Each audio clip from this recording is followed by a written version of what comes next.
So, kamusta po mga ka-Streetwise? Ako po si Takero Miyamoto at welcome po sa aking munting channel.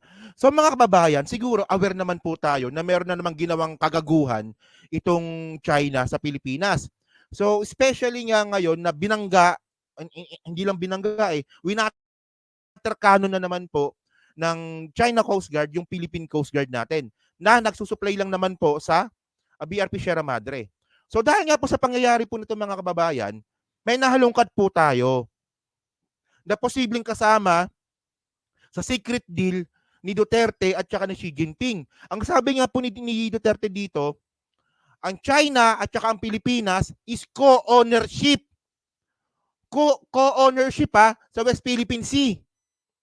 So ang ibig sabihin ng co-ownership, dalawa ang may-ari ng West Philippine Sea, China at saka Pilipinas. Sinabi ni Digong yan.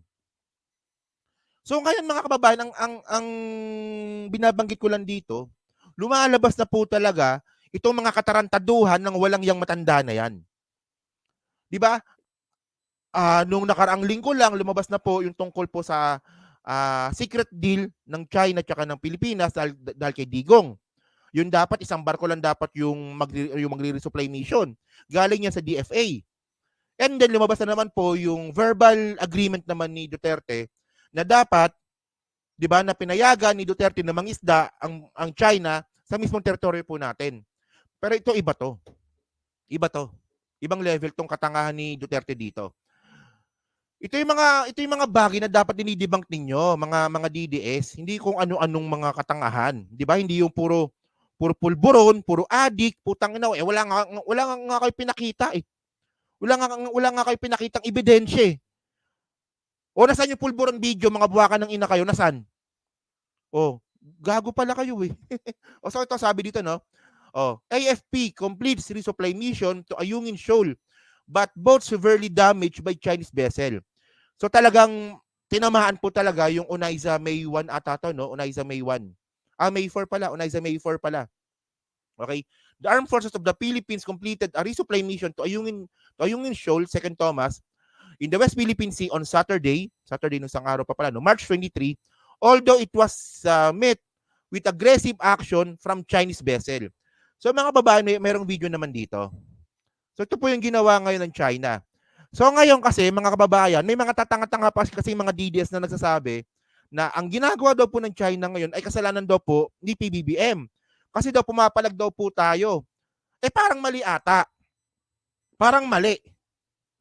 Kasi ang nakita ko dito mga kababayan, kaya po tayo hinaharas ngayon ng China kasi nasanay na po sa pambibaby ng buwakan ng inang Digong na yan.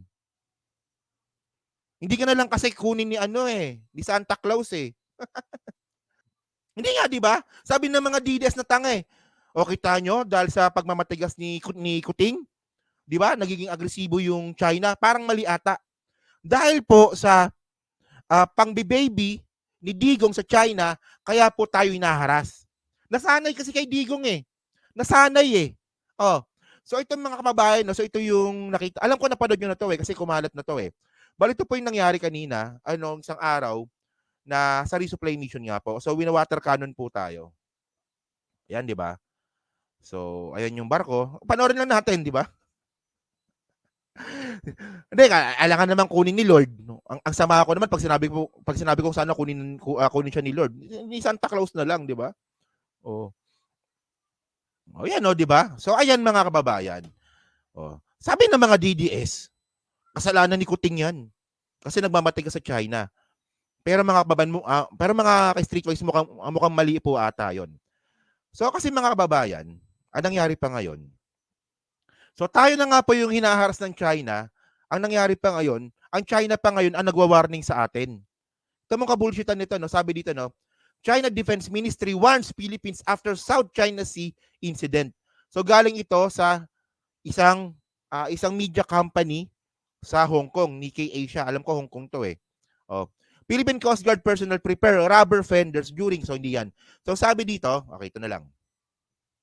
China's Defense Ministry warned the Philippines against provocative action and said China would safeguard its territorial sovereignty on Sunday, a day after an incident in disputed waters of South China Sea. Oh, tayo pa po nagpo-provoke at ang sabi ng China, pinapangalagaan lang daw po nila yung soberenya nila. Kita mong katanga, di ba? Ang tanga-tanga, tanga na nga, bobo pa, pangit pa. Kasi mga kababayan, isipin nyo mga sinto-sinto eh. Isipin nyo mga kababayan, sa loob ng 6 na taon na pagiging presidente ni Digong, nakipag-usap siya sa mga sinto-sinto. Sinto-sinto lang to eh. Di ba? Isipin nyo mga ka-streetwise, no? Dinimanda sila ni Pinoy sa UNCLOS.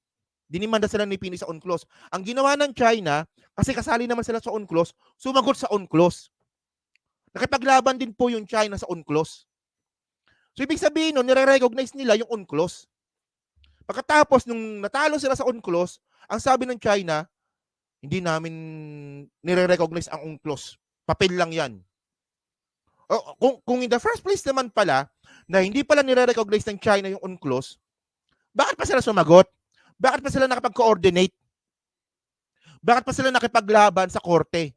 Kung hindi lang pala nila i-recognize. Di ba? Ang bullshit, di ba?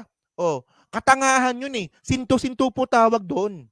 Isipin nyo mga kababayan, si Digong natiis na makipag-usap sa sinto-sinto sa loob ng 6 na taon. Well, sa bagay, si Digong sinto-sinto rin naman. Kita nyo, di ba, paiba-iba'y sinasabi.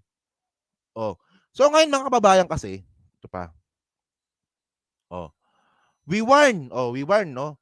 May warning. We want the Philippines to stop making any remarks that may lead to the intensification of conflicts and escalation of the situation and stop all infringing and provocative action, the Defense Secretary said in a statement. Diba? Tanga eh. So mga kababayan kasi, ang problema kasi dito mga kababayan, hindi po kasalanan ng ating Presidente Bongbong Marcos yan kung bakit po nangaharas yung China ngayon. Ang may pinakakasalanan po talaga dyan si Digong, isipin nyo mga kababayan, no? Ito, 2019, meron pong verbal agreement, na content ko na po ito, ulitin ko lang. Meron pong verbal agreement si Digong at saka si Xi Jinping na pwede silang mangisda sa loob ng West Philippine Sea.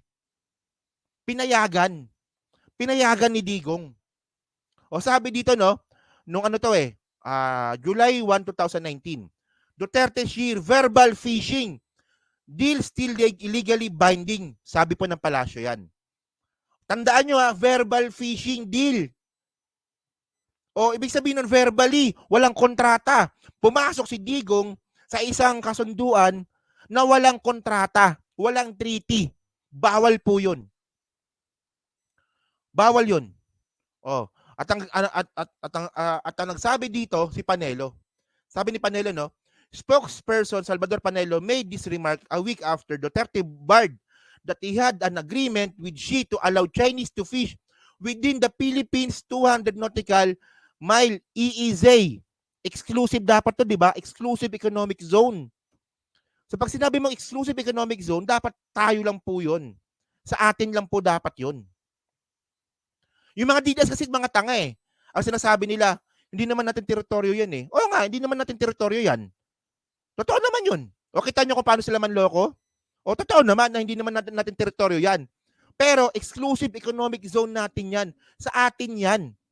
So ngayon, hindi nga natin teritoryo yan, pero exclusive economic zone yan. So ibig sabihin nun, okay lang na pumasok yung China? Nililito kasi nila eh. Ewan ko ba, no? So sabi dito,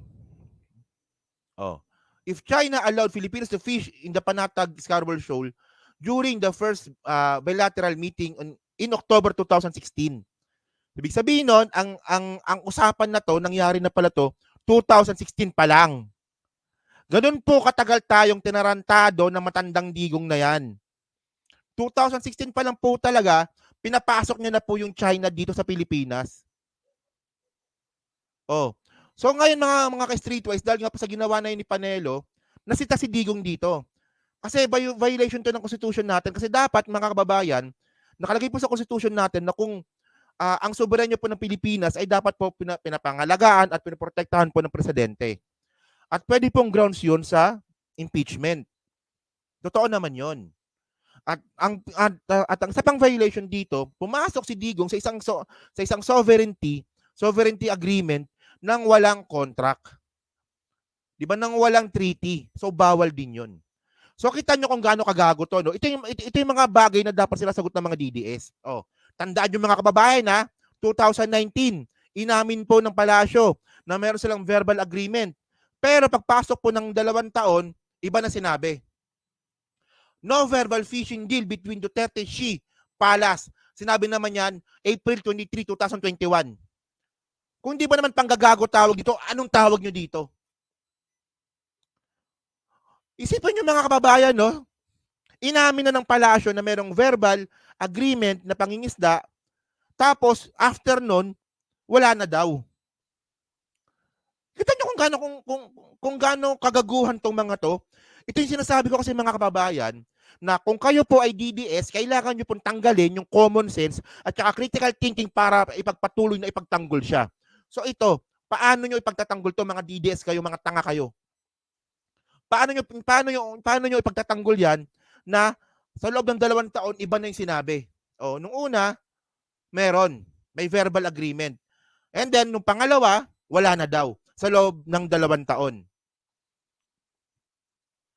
Nagigets nyo, di ba? Nagigets nyo, di ba? O. Yan ang sinasabi ko eh. Ito mga DDS na to, mga tanga eh. O, ito yung mga dapat na sinasagot nila, pero ito mga DDS nakafocus sa pulburon, adik, orgy, di ba? O. At saka mga kababayan kasi. Ang nagbanggit naman nito, si Harry Roque naman.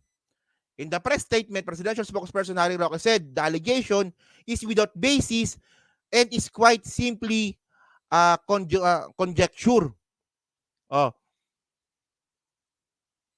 So, di ba? Nagpalit lang ng spokesperson. Iba na yung pananaw. Gago, no? Oh. So, mga kababayan kasi, 2016 pa lang, pinayagan na ni Digong na mangisda yung mga Chinese dito. Ngayon pumalag tayo. Kasalanan ba natin kung bakit inaharas tayo ngayon? Hindi. Ang may kasalanan dyan, yung tao na pumapayag na binubuli tayo. Parang gano'n lang naman yun eh. Nasanay yung China na ginagagulan tayo nung pumalag tayo dahil kay PBBM. So ngayon kasalanan pa natin. Di ba? Oh. And then mga kababayan kasi, meron pa dito. Ito yung malupit. China's offer of joint exploration in disputed area is co-ownership, says Duterte. Kita mo katangahan mo po. Kasi sinasabi ko sa inyo eh, naiinis ako eh. Kailan ba kukunin ni Santa Claus to? Ha? Aabot pa ba to? 2028? Ay, naku. Hello, Takero sa lahat ng mga supporters at loyalists. Thank you po. Okay. Isama mo din yung mga kakamping. Hindi nga, di ba? Oh, isipin nyo laking kabullshitan nito eh.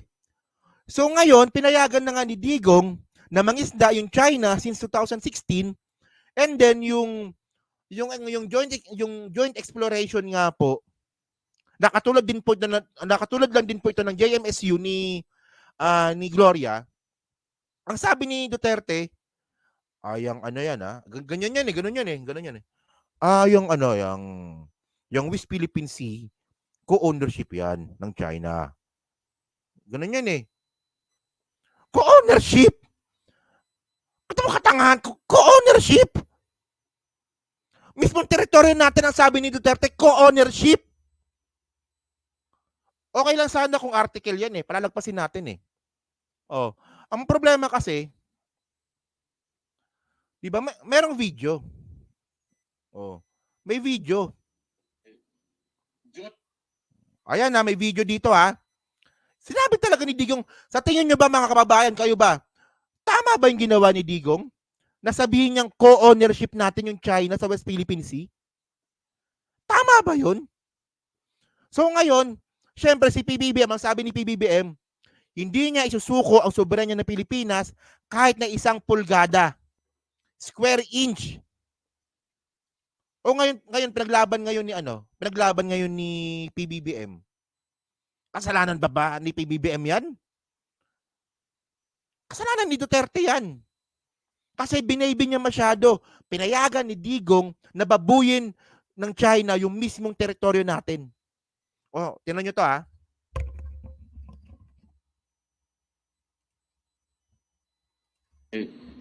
Joint exploration na tayo.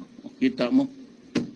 Kung inasar ko noon, ko sila, walang mangyari. Ngayon, offer nila joint exploration. Di parang co-ownership, parang dalawa tayong may-ari niyan. Eh, di mas maganda yan kaysa may pinadala ako na doon ng Marines, isang batalyon. Sinabi ko talaga, walang mag-experiments na dyan. Hanggat wala silang permiso galing sa akin, but the armed forces will have to recommend it. Otherwise, no. I will not allow fishing. I will not magkagira tayo. O yan, di ba? Ang sabi ni Duterte, co-ownership, edi mas maganda yun. Paano naging mas maganda yun? Di ba? Paano naging mas maganda yun? Di ba? Ito yung sinasabi ko nga pa ulit-ulit eh. Para maging DDS ngayon, kailangan mo talagang tanggalin yung common sense tsaka critical thinking. Eh ito, sinabi na mismo ni Digong yan. Co-ownership yung China tsaka Pilipinas sa West Philippine Sea. Pinayagan niya pa na mangisda yung Chinese sa West Philippine Sea. So ngayon, syempre, binaybi ni Digong. Ngayon, masisisi pa ba natin? Ngayon pumapalag tayo. Kung mangyayari pa itong mga to, yung mga ganyang klaseng mga senaryo. O ngayon, pumapalag tayo ngayon. Kasi nga, ang paniniwala ni PBBM, bobo si Digong sa West Philippine Sea eh. So pumapalag tayo ngayon. Nangyari ito ngayon. Kasalanan ng Presidente Bongbong Marcos natin yan? I don't think so ah. Ewan ko lang. Hindi ko talaga alam eh. Ewan ko ba no? Natatangahan lang talaga ako sa mga DDS eh.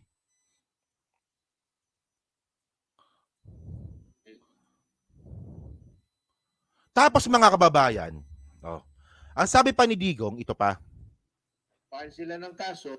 Ang sabi pa ni Digong, hindi lang yan eh. Tingnan lang ninyo mga kababayan kung paano natin sinuko yung soberanya natin sa China. Ito, sinabi niya rin ito 2021. Sinabi niya to. Panoorin niyo to ah.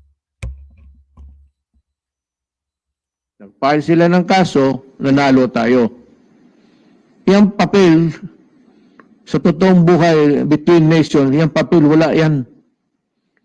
Kung sino yung tigas, United States, Britain, pagka ginusto nilang gawin, tayo, nanalo.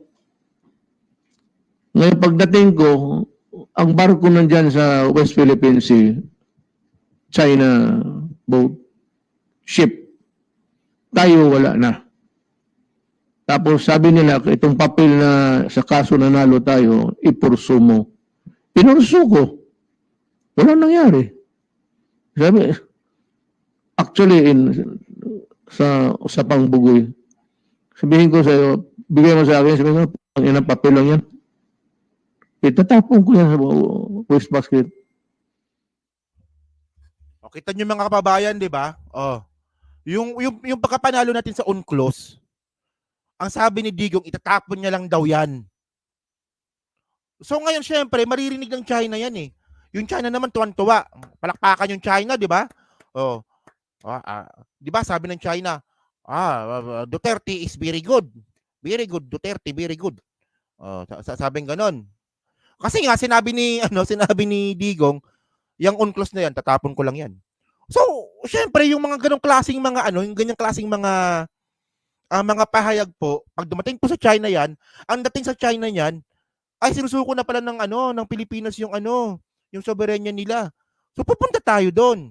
Mangisda tayo doon. Mag-joint exploration tayo doon. At ang sabi ni Duterte dito, 'di ba? Pinaglaban niya daw po nung una 'yon. 'Di ba? Sabi niya kanina, 'di ba? Na nung siya daw po ay naging presidente, ang sabi sa kanya, yung advice sa kanya na i-pursue yung pagkapanalo po sa UNCLOS. Pero wala daw nangyari. Actually, sinungaling yun. Kasi mga kababayan, ito 2021, 2016 pa lang po kasi mga kababayan, ang sabi ni Duterte October na, so June, April, May, June, July, August, September, October. 4 na buwan pa lang po na presidente si Digong. Sinuko niya na po talaga yan. Ang sabi ni Digong, Duterte says Philippines can't win in Scarborough Shoal.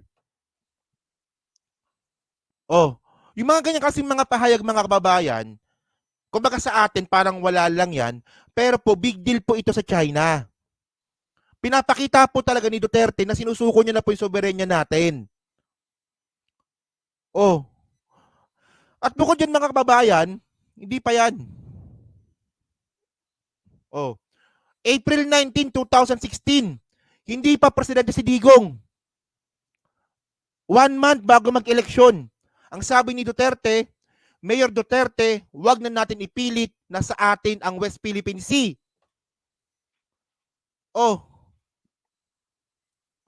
Anong sinasabi ni Duterte kanina? Na sinubukan niyang ipaglaban yung West Philippine Sea sa pamamagitan nga po ng arbitral ruling po na UNCLOS. Hindi ganun yon. Hindi ka pa presidente, hindi ka pa namatay. Sorry. Hindi ka pa presidente. Ayaw mo na talagang ipaglaban yung West Philippine Sea. Ayan Anong sinasabi ni Digong? Di ba? Anong sinasabi ni Digong na pinaglaban niya? Kita nyo, hindi pa siya presidente niyan. Ang sabi ni Digong dito, during an interview, Duterte said, wag na natin ipilit na sa atin ang West Philippine Sea. Let's not insist the ownership for the simple reason that we cannot enforce our desire to own. Kita nyo, di ba? In last year's statement of Chinese Foreign Ministry, Wang Yi, he said that before any concession be made between the two countries, Philippines must accept first that the whole South China Sea belongs to the China with indisputable sovereignty, then any deals could be brokered. Okay. So ito ngayon ang pinaglalaban ni Digong. Ang sabi pala ng China noon, hindi pa presidente si Digong, na tanggapin mo muna. Kayong Pilipinas kayo ng mga tanga. Sabi ng China noon kasi tanga pa noon Tanga pa yung mga Pilipino. Kasi ang dami naniwala kay Digong. So sabi ng China noon, kayo kayo mga Pilipino, tanggap muna kayo na West Philippine Sea sa amin lahat 'yan. Bago tayo usap, paano natin pakinabangan lahat. In Chinese, Weng Hai Choi Lai, Ko Fang Hi, Wang Chei Foi La. Sa parang So parang, 'di ba? So ayun ang ginawa ni Digong. Parang tinanggap niya na yung West Philippine Sea sa China talaga yan. Diyos ko na yan, sabi pa dito, Mayor Rudy Duterte has recently said he is willing to have the joint exploration of the area with China, saying that if the Philippines cannot provide the capital to conduct the said exploration, he would be glad if China would build 3 major railways for ito na na yung 3 major railways nga po na yun na hindi natuloy. So yun nga mga kababayan, ito po yung kwento po ng West Philippine Sea na naitago. Di ba? So ito yung mga dapat sinasagot po ng mga DDS. So ano na? So ngayon, kasalanan pa ba natin? Kasalanan pa ba ni PBBM? Kasalanan pa ba ni Presidente Bongbong Marcos kung bakit mas lalong nagiging agresibo ang China ngayon? Sa tingin ko, hindi. Kasi ang nangyari kasi nung panahon nga po ni Duterte, binaybi niya masyado yung China. Nasanay po yung China sa kachipan nga po ni Digong. Ayan po yung nangyari noon.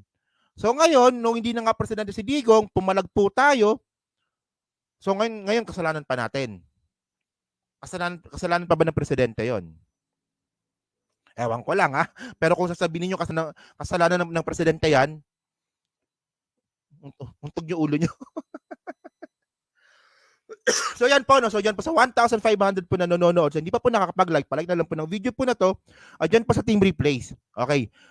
Agree ba kayo doon sa sinasabi ng mga DDS ngayon? Nakasalanan pa raw po ni PBBM kung bakit tayo binubuli ng China ngayon? Kasi nga pumalag nga tayo.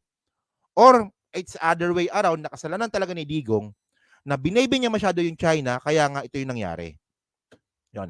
So, pa-comment lang po sa baba at binabasa ko pong lahat yan, no? And then, thank you po mga kababayan, no?